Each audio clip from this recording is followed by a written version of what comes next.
Hi hello എല്ലാവർക്കും പൊന്നേരി സൈബ്സിൻ്റെ മറ്റൊരു വീഡിയോയിലേക്ക് സ്വാഗതം. അപ്പോൾ ഇന്നത്തെ എൻ്റെ വീഡിയോയിൽ നമ്മൾ വാഴയെക്കുറിച്ചാണ് പറയുന്നത്. വാഴയെന്ന് വെച്ചാൽ വാഴപ്പഴം, വാഴക്കൂമ്പ്, വാഴപ്പിണ്ടി അങ്ങനെ. അപ്പോൾ നമ്മുടെ ചിലരെങ്കിലും ഈ വാഴക്കൂമ്പിൻ്റെ ഗുണങ്ങൾ എന്തൊക്കെയാണെന്ന് അറിയത്തില്ലായിരിക്കും. വാഴപ്പിണ്ടി, വാഴ മൊത്തത്തിൽ അങ്ങ് വെട്ടിക്കളയുന്നവരൊക്കെ ഉണ്ടായിരിക്കും. എൻ്റെ ചാനൽ ആദ്യമായിട്ടാണ് കാണുന്നത്, വീഡിയോ ആദ്യമായിട്ടാണ് കാണുന്നവർ ചാനൽ സബ്സ്ക്രൈബ് ചെയ്യുക, ലൈക്ക് ചെയ്യുക, കമൻറ്റ് ചെയ്യുക. അപ്പോൾ എല്ലാവരുടെയും സപ്പോർട്ട് ഉണ്ടായിരിക്കണം. എല്ലാവർക്കും വാഴക്കൂമ്പിൻ്റെ ആരോഗ്യ ഗുണങ്ങളെക്കുറിച്ച് അറിയത്തില്ല.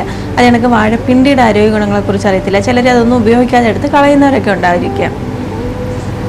അപ്പോൾ ഈ വാഴക്കൂമ്പിൻ്റെയും വാഴപ്പിണ്ടിയുടെയും വാഴപ്പഴത്തിൻ്റെയും ആരോഗ്യ ഗുണങ്ങളെക്കുറിച്ച് നമുക്ക് നോക്കാം. അപ്പോൾ എല്ലാവരും വാഴപ്പഴമൊക്കെ കഴിക്കുമെങ്കിൽ ഇതെന്തൊക്കെ ഗുണങ്ങളാണ് നമ്മുടെ ശരീരം തരുന്നതെന്ന് അറിയത്തില്ലായിരിക്കാം. അപ്പം അങ്ങനെയുള്ളവർക്ക് വേണ്ടിയുള്ള ഒരു കുഞ്ഞു വീഡിയോ ആയിട്ടാണ് ഞാനിന്ന് വന്നിരിക്കുന്നത്. വാഴയുടെ ഹൃദയഭാഗം എന്നറിയപ്പെടുന്നതും കാണാൻ അഴകുള്ളതും വാഴപ്പഴത്തേക്കാൾ ആരോഗ്യ ഗുണങ്ങളും വാഴക്കൂമ്പിനുണ്ട്. അവ എന്തെല്ലാമാണെന്ന് അറിയണ്ടേ? വാഴപ്പൂക്കളുടെ കട്ടിയുള്ള ഭാഗം ചില രാജ്യങ്ങളിൽ നൂഡിൽസിലും സൂപ്പിലും ചേരുവയോ ഉപയോഗിക്കുന്നു. മറ്റു ചില രാജ്യങ്ങളിൽ ഇത് സാലഡിൽ ഉപയോഗിക്കുന്നു. ഫ്രഷായ വാഴപ്പൂവ് പച്ചയോടെയും കഴിക്കാവുന്നതാണ്. സ്ത്രീകളിലെ ആർത്തവ വേദനയ്ക്ക് ഉത്തമമായൊരു പരിഹാരമാണ് വാഴക്കൂമ്പ്. പാകം ചെയ്ത് തൈരിനൊപ്പം കഴിക്കാവുന്നതാണ്. കൂടാതെ ഇതിലടങ്ങിയിരിക്കുന്ന ഇരുമ്പ് സത്ത് വിളർച്ച അകറ്റാനും ഫലപ്രദമാണ്.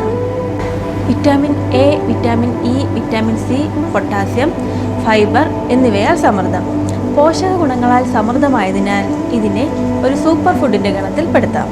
കൂടാതെ രോഗപ്രതിരോധത്തിനും ഉത്തമമാണ്. ക്യാൻസർ പ്രതിരോധിക്കാൻ ഇവയ്ക്ക് കഴിയും. ആഴ്ചയിൽ ഒരു തവണയെങ്കിലും ഭക്ഷണക്രമത്തിൽ ഉൾപ്പെടുത്താൻ ശ്രദ്ധിക്കുക.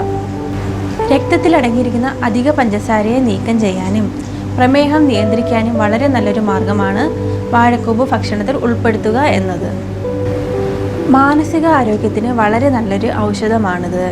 കൂടാതെ സ്ട്രെസ് കുറയ്ക്കാനും അകാല വാർദ്ധക്യത്തെ തടയുന്നുവെന്നും പഠനങ്ങളിൽ പറയുന്നു. ഇനി നമുക്ക് വാഴപ്പിണ്ടിയുടെ ആരോഗ്യ ഗുണങ്ങളെക്കുറിച്ച് നോക്കാം. കുടലിൻ്റെയും വയറിൻ്റെയും ആരോഗ്യം മെച്ചപ്പെടുത്തുകയും ദഹനത്തെ എളുപ്പമാക്കുകയും ചെയ്യുന്നു. അമിതമായി വിയർക്കുന്നത് തടയുന്നു. ശരീരത്തിലെയും ഉദരത്തിലെയും വിഷാംശം പുറന്തള്ളാനും സഹായിക്കുന്നു. മലയാളികളുടെ പ്രിയപ്പെട്ട പഴങ്ങളിൽ ഒന്നാണ് വാഴപ്പഴം. പുട്ടിനൊപ്പവും ഉച്ചയൂണിന് ശേഷവും ഒക്കെ പഴങ്ങൾ കഴിക്കുന്നവരുണ്ട്.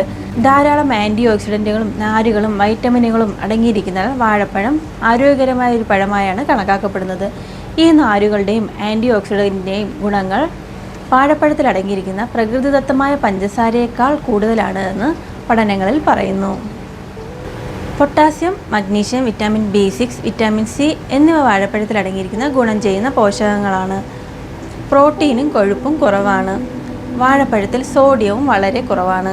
കുറഞ്ഞ സോഡിയവും ഉയർന്ന പൊട്ടാസ്യവും ചേർന്ന് ഉയർന്ന രക്തസമ്മർദ്ദം നിയന്ത്രിക്കാൻ സഹായിക്കുന്നുവെന്നും പഠനങ്ങളിൽ പറയുന്നു.